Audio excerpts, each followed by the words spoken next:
नमस्कार, ये लाइव हिंदुस्तान का न्यूज़ रूम है और मैं हूं आपके साथ मयंक गौड़। हमारे साथ हैं हमारे सहयोगी दिव्यांशु सिंह।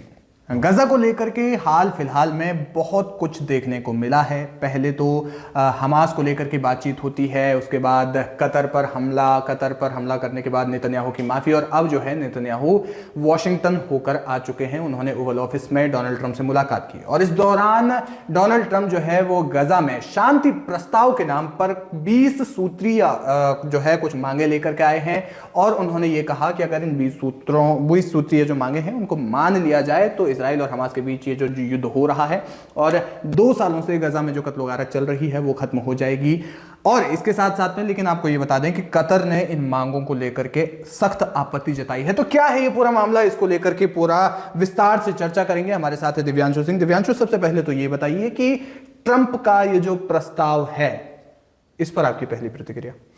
देखिए, इस पर हमारी प्रतिक्रिया क्या होती है उससे ज़्यादा बेहतर ये हो सकता है कि इस पर अरब देशों की क्या प्रतिक्रिया है, उन मुस्लिम देशों की क्या प्रतिक्रिया है जो ये तो कहते हैं कि गजा में उनके धर्म के लोग हैं, लेकिन उन धर्म के लोगों के लिए उनकी क्या प्रतिक्रिया रही है इस 20 सूत्रीय मांग पर। तो सबसे पहले शुरुआत ये होती है कि जब इस मांग को लेकर राष्ट्रपति ट्रंप ऐलान करते हैं प्रधानमंत्री नेतन्याहू के साथ, तो उसके बाद वैश्विक सुर्खियां कुछ इस तरीके से आती हैं कि गजा में शांति प्लान के लिए एक नया प्रारूप जो है वो तैयार हो चुका है, लेकिन इन सुर्खियों से गायब हो जाते हैं वो अरब की मुस्लिम मुल्क। बिल्कुल ठीक है। उसके बाद करीब 1 दिन तक चुप्पी बनी रखी थी, किसी ने कुछ नहीं कहा। इससे पहले ही चूंकि बैठक में सब कुछ तय हो चुका था, वो बैठक आपको याद होगा कि जब अरब समेत दुनिया भर के तमाम मुस्लिम देशों को ट्रंप ने अपने ऑफिस में इनवाइट कर रखा था अमेरिकी राष्ट्रपति ने, तब भी यह खबर बनी थी कि वहां पर पाकिस्तान, तुर्की, और तुर्की को अपने बगल में भी बैठाया था। लेकिन चौंकाने वाली बात यह होती है कि इन 20 सूत्रीय मांगों पर सिर्फ और सिर्फ विरोध की अब तक जो हमें खबरें मिली हैं वो कतर के थ्रू मिली हैं। बिल्कुल, कि कतर ने इनमें से 3 से 4 पॉइंट को लेकर अपनी मांगे उठाई थी और कहा था कि ये तो एक तरफा सीधे सीधे आप इसराइल को सौंप दे रहे हो। बिल्कुल। देखिए, सबसे बड़ी बात ये हो जाती है मैं कि एक तो आप कह रहे हो कि जंग का मैदान है जिसमें 2 योद्धा हैं। आप कह सकते हैं कि दोनों योद्धा हैं एज एग्जाम्पल कि एक तरफ इसराइल और दूसरी तरफ हमास की सेना। बिल्कुल ठीक है। उसमें आप कह रहे हो कि जो दूसरे तरफ वाले लोग हैं जो लड़ाई लड़ रहे हैं वो पूरी तरीके से अपने हथियार को रख दें और हाथ बांध के खड़े हो जाएं।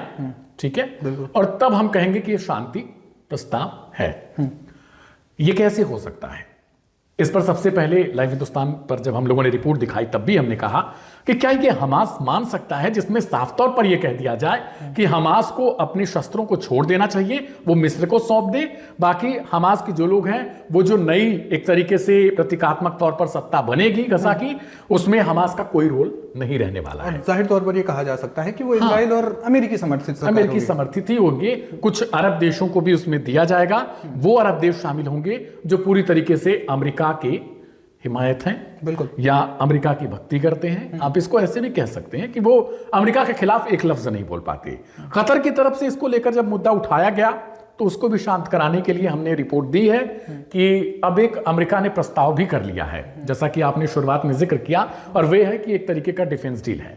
इसमें कतर पर अगर आगे से कोई हमला होता है तो अमेरिका उसकी जवाबी कार्रवाई करेगा, इसके लिए प्रतिबद्ध है। उस राष्ट्रपति डोनाल्ड ट्रंप खुद कहते हैं कि अब हम कतर की सुरक्षा को लेकर प्रतिबद्ध हैं। लेकिन इससे पहले भी इसी तरीके की डील थी। जब कतर पर हमला हुआ तब भी यह कहा जा रहा था कि अमेरिका का रुख क्या होगा। अमेरिका ने चुप्पी साध रखी, कतर ने भी चुप्पी बना ली, और उसके बाद फिर होता है कि कुछ दिनों के बाद नेतन्याहू माफी मांगते हैं। और ये सब कुछ इसलिए करवाया जा रहा है, मैं आपको सीधे कह सकता हूं, सिर्फ इसलिए ताकि गजा का बंदरबांट किया जा सके। बिल्कुल, कतर को चुप कराया जा सके। कतर चूंकि पहले से ही अमेरिका का दोस्त है, कतर अमीर भी, कई तस्वीरें हमने देखी हैं उनकी राष्ट्रपति ट्रंप के साथ, और किस तरीके से उनका दोस्ताना व्यवहार है। तो कुल मिलाकर ये प्लान बस इसीलिए है कि हमास को किसी तरीके से खत्म कर दिया जाए, क्योंकि इसराइल लड़ते लड़ते अब थक चुका है। बिल्कुल, ये चाहे आप हमास के प्रशंसक हो एक तरीके से, या उसे सही समझते हो या फिर आप गलत समझते हो, मैं आपको लिख के देता हूं कि ये सिर्फ इसलिए है ताकि हमास को अब वहां से निकाला जा सके। 2 साल तक युद्ध लड़ा जा चुका है ऑलरेडी, और उसके बाद अब इसराइल को भी पता चल चुका है कि देखिए हमारी तरफ से हम फेल हो चुके हैं, और यह सूचना कहीं ना कहीं अमेरिका को भी दी गई। अमेरिका खुद चाहता है कि गजा में सिर्फ नेतन्याहू का शासन चल सके, एक तरीके से इसराइल की सत्ता रह सके।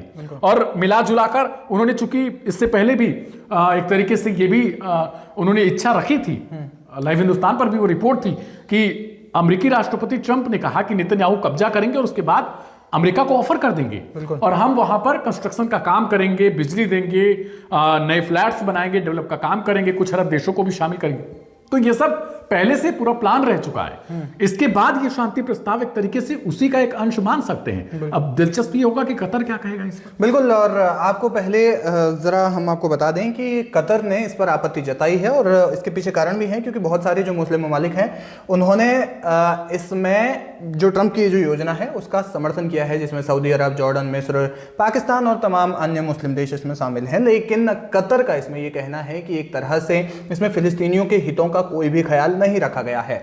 हम उन 20 मांगों को देखें, पढ़ें, तो उसमें यह भी नजर आता है कि हमास का निरस्त्रीकरण है, इजरायली सेना जो है वो बफर जोन में रहेगी, या फिर इसमें ये प्रस्ताव है कि जो धीरे धीरे करके हटेगी इजरायली सेना। तो कुल मिलाकर के ये जो सारी जो मांगे हैं उसमें इजराइल के लिए एक तरह से ये खुला एक थाली में सजाया गया ऑफर है, लेकिन इसमें फिलिस्तीनियों का कोई भी फिलिस्तीनियों के हितों का ख्याल नहीं रखा गया है। 65,000 से ज्यादा लोग मारे जा चुके हैं, 21वीं सदी में रहते हैं हम, और 65,000 से ज्यादा लोग इस जंग की भेंट चढ़ चुके हैं। वो मासूम लोग जिसमें बच्चे हैं, महिलाएं हैं, कुपोषण का शिकार हो रहे हैं, भूखमरी से मर रहे हैं, प्यास से मर रहे हैं, और भी तमाम चीजें यूएन इसको लेकर के तमाम चीजें कह चुका है। और कतर ने इसमें साफ तौर पर कहा है कि ऐसी मांगे नहीं होनी चाहिए। लेकिन सवाल यह है कि क्या इन मांगों को वाकई अमेरिका मानेगा, क्योंकि कतर गया है, अमेरिकी अधिकारियों से कतर ने बात की है। लेकिन सवाल यह है कि क्या कतर की बात करने के बाद जो इसमें आपत्ति जताई गई है, अमेरिका उसको मानेगा?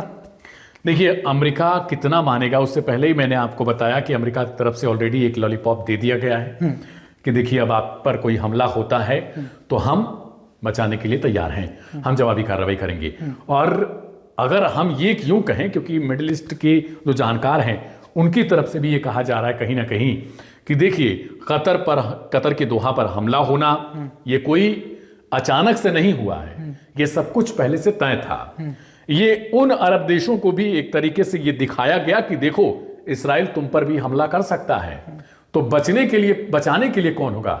बचाने के लिए अमेरिका होगा, और अगर बचना है तुम्हें इस्राइल से तो हमारी शरण में बने रहो। बिल्कुल। कतर ने बीच में कुछ ऐसे रुख अपनाए थे जिसके बाद अमेरिका को लगा कि कतर को अब फिर से वापस लाना होगा अपने गुट में। ऐसा ना हो जाए कि ये ईरान कहीं ना कहीं इस पर अपनी तरीके से एक जो ईरान मुस्लिम उम्मा की बात करता है तो इसमें ये कतर ना उधर चला जाए, यही कारण था। तो जो शांति प्रस्ताव पर कतर मानेगा आपने बोला और अमेरिका का रुख बदलेगा, तो देखिए कुछ नहीं होने वाला।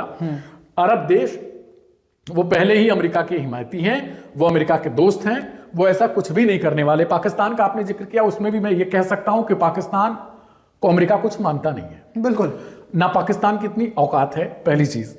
दूसरी बात, पाकिस्तान की आवाम सिर्फ फिलिस्तीन के साथ है, और चूंकि आवाम अगर विद्रोह कर देगी तो इस वजह से पाकिस्तान सरकार की तरफ से आज भी एक लेटर जारी हुआ कि हमने मांगे की थी लेकिन उसको अमेरिका ने नजरअंदाज किया। तो फिर आपकी दोस्ती जो नई नई वाली हुई है तो उसका असर क्या है कि वो आपकी दोस्ती फिर खराब है। दूसरी तरफ कतर को भी पता है, तमाम जो अरब देश हैं उनको भी पता है कि गजा को लेकर उनकी आवाम जो है वो अब खड़ी हो सकती है, और अगर आवाम ने विद्रोह किया, चाहे वो सऊदी अरब हो, चाहे वो कतर हो, इसके अलावा दूसरे तमाम देश हो, जॉर्डन हो, या फिर किसी भी देश की आप बात कर लो, इसकी वजह से वो लोग सेफ गेम खेल रहे हैं। बिल्कुल। शांति प्लान को उन्होंने तैयार किया, लेकिन वो ये भूल गए कि वो शांति प्लान तैयार करने वाला वही अमेरिका है जो बार बार ये धमकी देता रहा कि गाजा अगर नहीं खाली हुआ तो हम हमास को वो नेस्तनाबूद कर देगा। हम हमास की तारीफदारी नहीं कर रहे। आप लोगों में से बहुत लोगों को ये कहीं ना कहीं ये दिक्कत भी होती है कि हम हमास का गुणगान करते हैं, ऐसा कुछ नहीं है। हमास के उन कार्यों की भी हम निंदा करते हैं, दूसरी तरफ हमास के उन कार्यों का कोई समर्थन नहीं कर सकता जो 7 अक्टूबर साल 2023 को किया गया। बिल्कुल, वो बहुत ज्यादा निंदनीय घटना थी और ऐसा नहीं होना चाहिए। लेकिन दूसरी तरफ आप तब ये भूल जाते हो जब इसराइल वहां पर कत्लेआम मचाता है, वो आप उस चीज को सपोर्ट करते हो। लेकिन यहां ना सपोर्ट करने वाली बात है, दूसरी तरफ यह भी बात हो सकती है कि 2 स्टेट सॉल्यूशन की जब बात की जाती है तो वहां पर इसराइल एक नई रणनीति अपनाता है कि इनको किसी तरीके से हम पूरी तरीके से खत्म कर दें, फिलिस्तीन बनने ही ना दें। और यही कारण है कि अमेरिका भी देख रहा है कि जिस हिसाब से अब नई सदी में विद्रोह हो रहा है, जो लोग हैं, आम इंसान है, अमेरिका तक में, वो भी कहीं ना कहीं अब नेतन्याहू के खिलाफ, इसराइल के खिलाफ उतर रहे हैं सड़कों पर। हमने न्यूयॉर्क से लेकर तमाम उन सिटियों में देखा, तमाम उन शहरों में देखा कि विद्रोह हो रहा था। लोग उभरना चाहते हैं, लोगों के अंदर ना ये भर चुका है कि अब कम से कम अब तो छोड़ दो, फिलिस्तीन दूसरा देश है तो उसे बनने दो, शांति से रहने दो। क्योंकि अब 66,000 जो आंकड़ा होता है वो सिर्फ एक पेपर में है, लेकिन वो जमीन पर कितना होगा ये किसी को नहीं पता है। बिल्कुल, आप हड्डियों से गिनते हो, वो जो लाशों की होती है उनसे गिन सकते हो, लेकिन वो लोग जो ऑलरेडी बिल्डिंग्स में दब गए, जो खत्म हो गए, जो सड़ गल चुके हैं, उनका कुछ अता पता नहीं है। तो वो चीजें अपने आप में, और ये जो आपका सवाल था इसमें तो कोई अमेरिका का कोई रुख नहीं होने वाला। बिल्कुल, और तमाम बातें सामने आ रही हैं, लेकिन देखना ये होगा कि आगे इसमें क्या कुछ होता है। लेकिन आपको एक दिलचस्प बात ये भी बता देते हैं कि इजराइल के जो प्रधानमंत्री हैं बेंजामिन नेतन्याहू, उन्होंने ओवल ऑफिस में अंग्रेजी में जब उन्होंने भाषण दिया तो उन्होंने ये कहा कि वो समर्थन करते हैं, लेकिन जब वो अपने देश गए, या माफ कीजिएगा, जब उन्होंने हिब्रू भाषा में बयान दिया तो उन्होंने ये कहा कि इजरायली सेना का, यानी कि आईडीएफ का, इजराइल गजा के अधिकांश हिस्सों पर कब्जा रहेगा, जबकि अमेरिकी प्रस्ताव में यह है कि वो सिर्फ बफर जोन तक ही सीमित रहेंगे। यानी कि दोनों बातों में एक अच्छा खासा विरोधाभास है, और देखना ये होगा कि ये क्या कुछ होगा। लेकिन दिव्यांशु, यहाँ पर एक बात थोड़ी सी अहम है, जो मुझे लगता है कि आप भी इस बात पर जाहिर तौर पर अग्री होंगे, कि ये जो सिर्फ प्रस्ताव ही इस वजह से लाया गया है, क्योंकि एक्सपर्ट्स भी यही कह रहे हैं कि ये जो प्रस्ताव है ये इसीलिए लाया गया है ताकि हमास इसे रिजेक्ट कर दे, ताकि इजराइल को एक तरह से खुला मौका मिल जाए कि हाँ, उसने तो कहा था कि हमास अगर इसको रिजेक्ट कर देता है तो उसके बाद वो अपनी जो फौजी कार्रवाई है वो जारी रखेगा। देखिए, अमेरिकी राष्ट्रपति की तरफ से भी कहा गया कि वो खुला समर्थन देंगे अगर हमास रिजेक्ट कर देता है। हाँ। प्रतीकात्मक तौर पर हमास ने इसे रिजेक्ट भी कर दिया है। बिल्कुल। अब आप सवाल सोचिए, मैंने पहले ही कहा कि युद्ध के मैदान से आप दो लड़ाकों में से, यानी इसराइल को भी मानिए और हमास को भी मानिए, उसमें से एक को आप सीधे कहते हो कि तू चुप होकर सिर्फ अपने हथियार छोड़ दे, यानी दूसरे को आप कह रहे हो कि तुम मारने का मैं मौका दे रहा हूं, तुम चाहो तो उस दौरान साफ कर सकते हो। हाँ। हथियार आप रखवा रहे हो, ये कहां तक जायज हो सकता है? दूसरी तरफ आप ये भी कह रहे हो कि इसराइल जो है, मतलब एक तरीके से आप कह सकते हैं, मैं कह सकता हूं कि मुस्लिमों के थ्रू ही मुस्लिमों के मारने का प्लान है ये। बिल्कुल। अरब देशों की एक संयुक्त सेना होगी, पीस सेना, शांति वाली सेना हो सकती है। वो अरब देश जो पहले से ही इसराइली समर्थक हैं, पर्दे के पीछे वाली रणनीति, वो अरब देश क्या गाजा के लिए आज तक जो चुप थे, जिन्हें वो 66,000 लाशें नहीं दिख पाई, बिल्कुल, वो अचानक से क्यों उठ रहे हैं? इनका साफ यही है कि जनता विद्रोह न कर दे। ठीक है, ये बहुत दिन हो गया, अब लोग खुद चाहते हैं कि भाई अब तो बंद होना चाहिए, इतना दिन हो गया, हमारे देश वाले क्या कर रहे हैं? तो इस चीज को दबाने के लिए ये पूरा शांति प्रयास नहीं, एक तरफा यही है। और अगर हमास हथियार त्याग देगा तो आप समझ लीजिए कि फिलिस्तीन के लिए कुछ नहीं बचा। बिल्कुल, ये हमास का कहना है। हमास का कहना है कि भाई अगर हम ही छोड़ देंगे तो फिलिस्तीन कहां है फिर? वेस्ट बैंक जो है, वो आरोप यही लगता है कि जो महमूद अब्बास हैं वो इसराइल के बिठाए हुए आदमी हैं।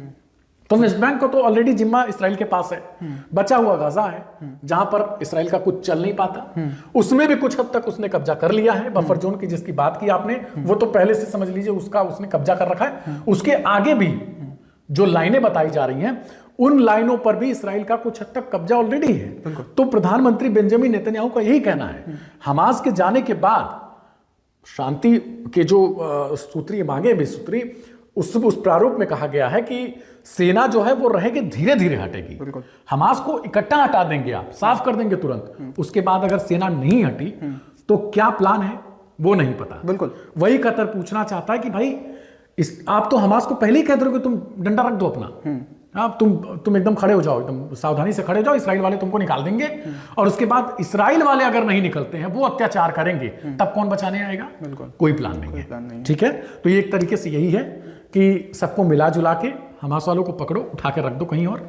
ठीक है, सबसे पहले ये किया जाएगा। अगर वो शस्त्र छोड़ देंगे तो उसके बाद तूने पहले ही पता है कि इसराइल किसी दिन सामूहिक बमबारी करेगा, खत्म। बिल्कुल, तो ये हो सकता है कि आगे आने वाले समय में हमें ऐसा कुछ देखने को मिल जाए। बिल्कुल, और वैसे भी इजरायली प्रधानमंत्री बेंजामिन नेतन्याहू पहले ही ये कह चुके हैं कि वो गजा पर जो अपने कब्जे का प्लान है उसे नहीं छोड़ेंगे, और इसके लिए उन्होंने बहुत पहले ही मंजूरी दे दी थी। आईडीएफ जो है उस काम को कर भी रही है।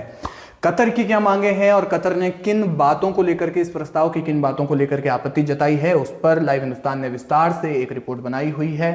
बहरहाल कतर ने किन मांगों पर असहमति जताई है उसके लिए लाइव हिंदुस्तान ने विस्तार से एक रिपोर्ट तैयार की है। देखिए हमारी ये रिपोर्ट।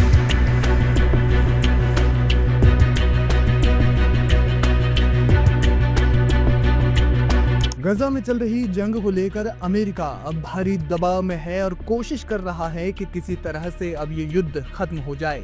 लेकिन इस दबाव में भी ऐसा लग रहा है कि अमेरिका अपनी शर्तों पर ही जंगबंदी करवाना चाहता है। जी हाँ, ऐसा इसलिए क्योंकि युद्ध विराम के लिए अमेरिका ने इजराइल की ओर से कुछ शर्तें रखी जिन पर कतर को सख्त नाराजगी है और इन शर्तों पर दोबारा विचार करने के लिए उसने अमेरिकी अधिकारियों से बात की है। डोनाल्ड ट्रंप द्वारा पेश की गई गजा शांति योजना ने मिडिल ईस्ट में एक नया विवाद पैदा कर दिया है। ट्रंप ने 20 सूत्रीय योजना रखी है, यानी 20 शर्तें रखी गई है ताकि गजा में युद्ध विराम हो सके। इन शर्तों को इजराइल ने तुरंत स्वीकार कर लिया है, लेकिन हमास ने इसे फिलिस्तीनी हितों की अनदेखी बताया है। कतर ने योजना की कुछ शर्तों पर स्पष्टीकरण या जवाब मांगा है क्योंकि वो इसमें मीडिएटर की भूमिका निभा रहा है। कतर ने इसमें अमेरिकी वार्ताकारों से संपर्क साधा है। जानकार मानते हैं कि अगर योजना में बदलाव नहीं हुआ तो गजा युद्ध और लंबा खिंच सकता है। ऐसे में ये समझना जरूरी है कि अमेरिका की कौन सी शर्तें कतर को मंजूर नहीं है और कतर इसमें क्या चाहता है। ट्रंप प्रशासन की 20 सूत्रीय गजा युद्ध विराम योजना में मुख्य रूप से तत्काल युद्ध विराम, बंधकों की रिहाई, इजरायली सेना की गजा से वापसी, हमास का निरस्त्रीकरण और गजा में नई सरकार की स्थापना शामिल है। योजना को इजराइल, सऊदी अरब, मिस्र, जॉर्डन और यूएई जैसे कई देशों ने समर्थन दिया है, लेकिन कतर जो हमास के साथ मध्यस्थता कर रहा है उसकी तरफ से कुछ शर्तों पर स्पष्ट रूप से असंतोष जताया गया है और बदलाव की मांग की जा रही है। अमेरिका का प्रस्ताव है कि हमास को हथियार डालने और गजा में सत्ता छोड़नी होगी। हमास के लड़ाकों को माफ कर दिया जाएगा लेकिन संगठन भंग होगा।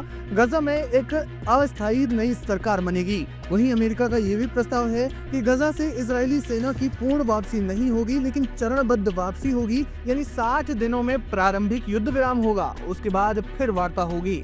इजराइल को बफर जोन में नियंत्रण रहेगा, लेकिन कतर का तर्क है कि इजरायली सेना की वापसी की समय सीमा स्पष्ट और लंबी है जो इजराइल को गजा पर कब्जा बनाए रखने देगी। कतर की मांग है कि इजरायली फौज की तत्काल और पूर्ण वापसी की गारंटी हो, साथ ही हमास नेताओं की सुरक्षा की मांग की गई है। अमेरिका ने शर्त रखी है कि सभी इजरायली बंधक 72 घंटे में रिहा होंगे। बदले में इजराइल 2000 फलस्तीनी कैदियों को छोड़ेगा, लेकिन हमास को कोई राजनीतिक लाभ नहीं मिलेगा।